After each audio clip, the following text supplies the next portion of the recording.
మా వినుకొండలు కూడా మీమ్స్ బాగానే ఫాలో అవుతున్నారు. డైరెక్ట్ స్టిక్కర్ వేయించాడు ఫ్లాష్ మ్యాన్ అయితే. ఫ్లాష్ మ్యాన్ ఒకటే వేయించిన నేను పెద్ద పట్టించుకున్నాను కాదు. కింద అయితే కామెంట్ చూసిన తర్వాత నాకైతే బుర్ర పాడంతే.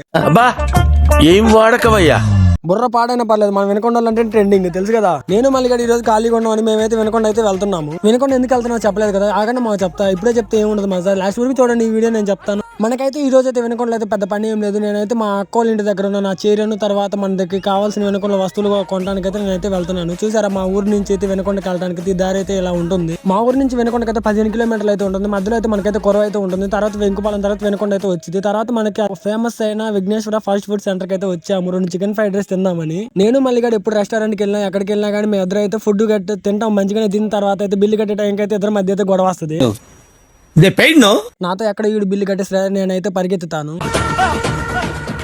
నేను ఎంత పరిగెత్తినా కానీ తర్వాత అయితే మనతో కూడా మళ్ళీ ఎక్కడో కట్ట బిల్లు కట్టిస్తాడు కన్ఫర్మ్ గా. వాడేం వరకు వదిలిపెట్టడు మనకి. నేను కూడా అంతే ఉంటాను. సర్లే అని మేము తిన్న తర్వాత అయితే మేమైతే ఇంకా వినుకొండ అయితే వెళ్తున్నాం. వినుకొండలో చాలా ఫేమస్ అయిన శివస్తూపం దగ్గరికి అయితే వచ్చాము. వినుకొండలో ఈ శివస్తూపం హిస్టరీ అయితే నాకైతే తెలియదు, అందుకే నేనైతే చెప్పట్లేదు. సర్లే అని మేమైతే వెళ్తున్నాం. బంగారపు కొట్ల షాప్ సైడ్ అయితే వెళ్తున్నాము. ఎందుకు వెళ్తున్నాం చెప్పలేదు కదా. మేమైతే కట్టలు కొన్నాం. తర్వాత చైర్కి అయితే థ్రెడ్ ఇవ్వాలని మేము ఇద్దరం అయితే వెళ్తున్నాం. వెళ్ళిన తర్వాత అయితే అక్కడ మనకైతే సెట్ అవ్వలేదు. అందుకని మళ్ళీ మేమైతే రిటర్న్ అయితే వెళ్తున్నాము. వినుకొండలో డివైడర్ల మీద ఉన్న చెట్లన్నీ కొట్టేసారు, ఎందుకో తెలియదు కానీ డెవలప్మెంట్ అయితే జరుగుతుంది చిన్నగా. మన వినుకొండ కూడా డెవలప్ అవుతుంది. ఇంకా సర్లేని మనం వినుకొండ దాకా వచ్చి మన అక్కోళ్ళ ఇంటి దగ్గరికి అయితే వెళ్ళిన తర్వాత మా అల్లుళ్ళు అయితే మనకైతే బాయ్ ఊరికని చెప్పడం. మా అక్క అయితే పక్కన ట్రైనింగ్ ఇచ్చింది. ట్రైనింగ్ ఇవ్వడంతో మా వాడైతే ఫ్లయింగ్ కిస్ కూడా ఇస్తారు మా చిన్నోడు. తర్వాత వచ్చి బ్లాగ్ లో అయితే వీళ్ళ గురించి అయితే మొత్తం చెప్పి నేను బైక్ స్టిక్కరింగ్ అయిపోతాను. వెళ్ళిన తర్వాత అయితే మనకైతే ఎవరో స్టిక్కరింగ్ అయిపోతారు. ఈ ఒకసారికి అయితే తట్టేద్దాం అంటే. ఈ మేము చూసిన తర్వాత నాకైతే ఫుల్ కామెడీ అనిపించింది, అందుకే మీతో అయితే షేర్ చేసుకున్నాను. సరేలే వీడియో నచ్చిందా మీరైతే లైక్ కామెంట్ వేసుకొని